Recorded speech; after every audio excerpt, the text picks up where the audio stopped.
नमस्कार, मैं डॉक्टर उज्ज्वल आलोक भारतीय भाषा केंद्र जवाहरलाल नेहरू विश्वविद्यालय से हिंदी मुक्त परियोजना के अंतर्गत आधुनिक काव्यखंड 2 में हम राष्ट्रीय काव्यधारा पर चर्चा कर रहे हैं।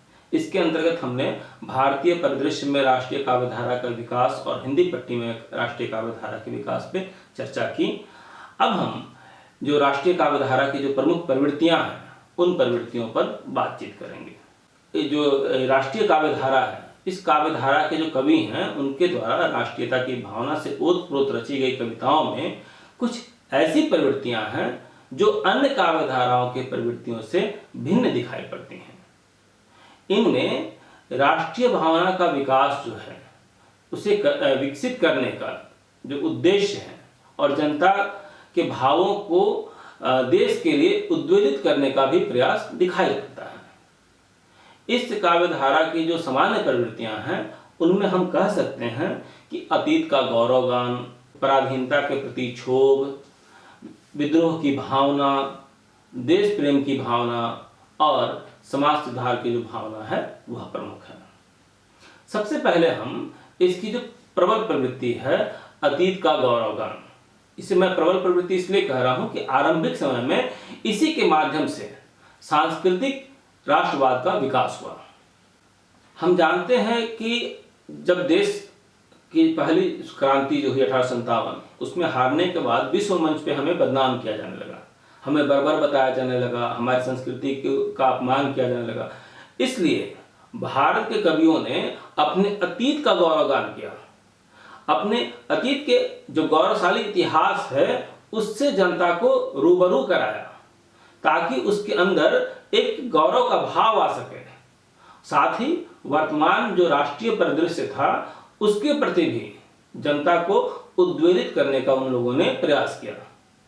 इस प्रकार की जो कविताएं हैं उन कविताओं में दुख और करुणा के भाव जो आप देखेंगे कि मिले जुले तौर पे व्याप्त हैं। अधिकांश कवियों ने अतीत के गौरवमय इतिहास को अनेक कथानकों के माध्यम से भी प्रस्तुत किया है ताकि संपन्न अतीत के द्वारा भारतीयों के मन को मजबूत किया जा सके और वर्तमान की जो दुर्दशा है उससे जनता को परिचित कराया जा सके। इस विपन्न राष्ट्र की जनता के मन में राष्ट्र के प्रति जातीय गौरव का बोध कराना इनका लक्ष्य था और इसके माध्यम से राष्ट्रीय आंदोलन को बल पहुंचाना भी उनके काव्य का ध्येय था। इन कवियों में जो प्रमुख नाम है मैथिली शरण गुप्त का है, सियाराम शरण गुप्त का है, श्याम नारायण पांडे का है, दिनकर का, सभी लोगों का कह सकते हैं कि जो इस काव्यधारा के जो कवि हैं उनका है। और उनकी जो रचनाएं हैं, कुरुक्षेत्र हो, साकेत हो, रश्मिरथी हो, कैकई हो, नकुल हो आदि जो रचनाएं हैं ये हिंदी की राष्ट्रीय काव्यधारा की ऐसी कविताएं हैं इनमें जिसमें भारत के अतीत का गौरवगान खूब किया गया है। भारती में मैथिली शरण गुप्त ने भारत के अतीत का गौरव का भव्य चित्र अंकित किया है और लिखा है, देखो हमारा विश्व में कोई नहीं उपमान था, नर देव थे हम और भारत देवलोक समान था। जो दूसरी प्रवृत्ति है पराधीनता के प्रति क्षोभ, हम सभी यह जानते हैं कि बिना गुलामी के एहसास हुए आजादी के बारे में नहीं सोचा जा सकता। जब तक हमें अपने शोषक का भान नहीं हो हम उसके शोषण से मुक्त हो ही नहीं सकते। इसलिए इस धारा के जो कवि थे उन्होंने सबसे पहले एक तरफ तो उन्होंने अतीत का गौरवगान किया, साथ ही वो जनता के भीतर पराधीनता का बोध लाना चाहते थे। उस पराधीनता के प्रति क्षोभ और दुख उन्होंने इसीलिए व्यक्त किया। उन्होंने देश की जनता को अपनी कविताओं के जरिए देश के अधपतन, विपन्नता, विषमता का जो मूल कारण है पराधीनता, उसे बताने का प्रयास किया कि यह जो विषमता है यह पराधीनता के कारण है। ऐसा प्रयास रामधारी सिंह दिनकर की कविता विपथगा, हाहाकार, भगवती चरण वर्मा की कविता को आप देखें, भैंसा गाड़ी, साथ ही साथ आप सियाराम शरण गुप्त की कविता को भी आप देखें, दैनिकी, ये जो तमाम रचनाएं हैं, इन रचनाओं में इन प्रयासों को देखा जा सकता है। यहाँ हम दिनकर की कुछ पंक्तियों को देख सकते हैं। स्वानों को मिलता दूध वस्त्र, भूखे बच्चे अकुलाते हैं, माँ की हड्डी से चिपट ठिठुर जाड़े की रात बिताते हैं। इन कविताओं में, ऐसे संदर्भों में उस देश के या कहें उस समय के वर्तमान दशा के प्रति कवि जो है वह क्षोभ प्रकट करता है। इन कविताओं में, ये सभी कविताओं में इस तरह की दशा के प्रति कवि का जो क्षोभ हम स्पष्ट देख सकते हैं। अगली जो प्रवृत्ति है विद्रोह की भावना। राष्ट्रीय काव्य धारा में एक मुख्य प्रवृत्ति शोषण, अत्याचार, पूंजीवाद, सामंतवाद, अंग्रेजी सत्ता, इन सब के प्रति असंतोष का भाव जो दिखाई देता है वह प्रमुख है। साथ ही साथ इस काव्य धारा में इनके प्रति विद्रोह का उद्बोधन भी दिखाई पड़ता है। इन कविताओं में देश की जो दुर्व्यवस्था है, देश की जो अंग्रेजों के हाथों में जाने के बाद जो व्यवस्था बनी हुई है, उसके प्रति एक आवेग है, एक आक्रोश है। और यह आक्रोश, यह आवेग उन सभी कवियों की रचनाओं में मिलता है। ये कविताएं अन्याय के प्रति विध्वंस को भी मान्यता देती है। तभी तो दिनकर कहते हैं, पिलाने को कहां से रक्त लावे दानों को, नहीं क्या सत्व है प्रतिशोध का हम मानव को। जरा तू बोल तो सारी धरा को हम फूंक देंगे, पड़ा जो पंथ में गिरी कर उसे दो टूक देंगे। दिनकर, भगवती शरण वर्मा आदि ऐसे कवि हैं जो अराजक भारत की स्थिति को सुधारने के लिए विध्वंस को भी मान्यता देते हैं। वे विध्वंस की स्थिति को भी स्वीकार करते हैं यदि देश की स्थिति सुधर जाए। एक बड़ी प्रवृत्ति है देश प्रेम की भावना। बहुत से ऐसे कवि आपको दिखेंगे जिन्होंने राष्ट्रीयता के लिए, राष्ट्र की स्वाधीनता के लिए अराजकता और विध्वंसता को स्वीकार नहीं किया, बल्कि वे गांधीवादी विचारधारा पर अडिग रहे शुरू से अंत तक। इन कवियों में हरिकृष्ण प्रेमी, जगन्नाथ प्रसाद मिलिंद, सोहनलाल द्विवेदी, ये जो नाम है, इन नाम लिया जा सकता है। इन्होंने राष्ट्रीयता के उद्बोधन हेतु देश प्रेम को अपनी कविताओं का आधार बनाया और बहुत ही शांतिपूर्ण कविताओं की रचना की। उन्होंने भारत के प्रति अपना श्रद्धा सुमन अर्पित किया। इन कवियों ने भातृरूप और वैभवपूर्ण निर्भयकारी अक्षयदाता स्वरूप भारत के प्रति या भारत माता के स्वरूप की वंदना की, उसके प्रति अपनी श्रद्धा अभिव्यक्त की। सोहनलाल द्विवेदी की पंक्तियों को हम देख सकते हैं। वंदना के इन स्वरों में एक स्वर मेरा मिला लो, वंदना के इन स्वरों में एक स्वर मेरा मिला लो, वंदनी माँ को ना भूलो, राग में जब मस्त झूलो।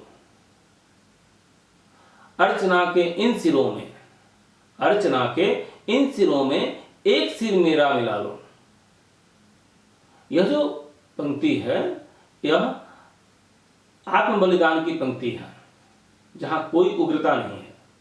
समाज सुधार की जो प्रवृत्ति है, समाज सुधार के प्रति एक भावना जो है, वह भी इस काव्य की प्रमुख प्रवृत्ति है।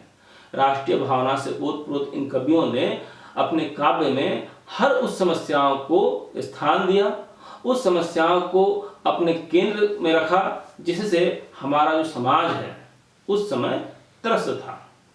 छुआछूत, अस्पृश्यता, हिंदू मुस्लिम समस्या, नारी की जो दुर्दशा है, ये जो तमाम समस्याएं थीं, इन तमाम समस्याओं को, सामाजिक समस्याएं हैं, उन समस्याओं के प्रति जनता का ध्यान केंद्रित करने के लिए इस युग के जो कवि हैं, उन कवियों ने उस युग की जो समस्याएं हैं, उन समस्याओं का समाधान और स्थिति दोनों से अवगत कराने के लिए तथ्यगत ढंग से अपनी कविताओं में रखा समस्याओं को और जनता तक पहुंचाने का प्रयास किया, जिससे राष्ट्रीय चेतना की भावना जो है समाज के हर वर्ग में जगने लगे।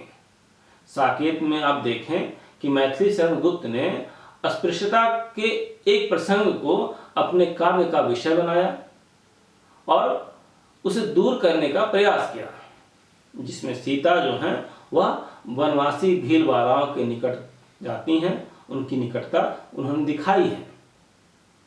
दूसरी बड़ी बात है कि उन्होंने स्त्री को केंद्र में लाया है। इस प्रकार की भावना से ओतप्रोत कवियों की कविताओं में या उनकी रचनाओं में सिर्फ राष्ट्र ही नहीं बल्कि समाज के प्रति भी कहीं की एक जिम्मेदारी का भाव दिखाई पड़ता है, जिसे हम उनकी कविताओं में स्पष्ट रूप से देख सकते हैं। इस तरह हम देखते हैं कि राष्ट्रीय काव्यधारा एक ऐसी काव्यधारा है जिसे हिंदी साहित्य के इतिहास में बहुत अधिक प्रमुखता नहीं दी गई है, लेकिन आप गौर करेंगे कि यह काव्यधारा अपने युग की आवश्यकताओं को और जो जनमानस है, भारत की जो जनता है, उसकी भावनाओं का प्रतिनिधित्व करती है। राष्ट्रीय स्वतंत्रता आंदोलन के परिप्रेक्ष्य में इस काव्यधारा का विकास हुआ है। शिल्प और भाव की दृष्टि से ये रचनाएं भले ही साधारण लगे, लेकिन इस साधारणपन की वजह से लोगों के बीच ये कविताएं आज भी लोकप्रिय हैं, जितनी अपने समय में थी, जिस समय इनकी रचनाएं हुई थी। राष्ट्रीय काव्यधारा ने हिंदी प्रदेश के जनमानस के भीतर आजादी के आंदोलन के दौरान जोश और उत्साह भरने का भी प्रयास किया था। साथ ही इस काव्यधारा ने राष्ट्रीय एकता की भावना को स्वर दिया, जो भारत को एक राष्ट्र के रूप में स्थापित करने में बड़ी भूमिका निभाता है। देश प्रेम, बलिदान, त्याग, आत्मगौरव की भावना राष्ट्रीय काव्यधारा ने अपना विषय तो उसे बनाया है, इसके साथ साथ देश की जो जड़ता है, देश में जो कुरीतियां हैं, देश की जो समस्याएं थी, उन सब के खिलाफ उन्होंने आवाज उठाई है। इसके द्वारा उन्होंने भारत को एक सशक्त राष्ट्र के रूप में जनता के सामने पेश किया, जिसने पराधीन जनता के मन में गुलामी की जो जंजीर थी, उस जंजीर को तोड़ने की इच्छा रखी और उन बेड़ियों को तोड़ करके मुक्त होने की इच्छा बनाई। इस दौर के कवियों की विशेषता यही है, या इस धारा के कवियों की विशेषता यही है कि वे भारत को पहले, जो भारत एक राष्ट्र नहीं था, उसे पहले सांस्कृतिक राष्ट्र बनाया, फिर उसको राजनीतिक तौर पे इकट्ठा किया और एक राजनीतिक राष्ट्र के तौर पे बनाया, और साथ ही साथ विश्व जो मंच है जिस पे हमें बर्बर बताया जा रहा था, उस बर्बरता के समय जिसमें हमारे मन को बिल्कुल हतोत्साहित कर दिया गया था कि हम कुछ नहीं हैं। एक तरफ तो हम अपनी आज़ादी की जो पहली लड़ाई थी उसको हार चुके थे, दूसरी तरफ चारों ओर हमें बर्बर, राक्षस आदि बताया जा रहा था। उसके कारण हमारे अंदर एक निराशा आ गई थी। इस निराशा के भावनाओं को तोड़ने के लिए और उसके समानांतर हमारे अंदर एक मनोबल हमारा बढ़ाने के लिए, राष्ट्र के प्रति हमारा जो हमारी जो भावना है उसके विकास के लिए इन लोगों ने अतीत का गौरव गान किया, देश प्रेम की भावना जगाई और जो वर्तमान की समस्याएं हैं उसके प्रति अपनी चिंता व्यक्त करते हुए हमें देश को स्वतंत्रता दिलाने के लिए उस आंदोलन में खड़े होने के लिए प्रेरित किया। बहुत बहुत धन्यवाद।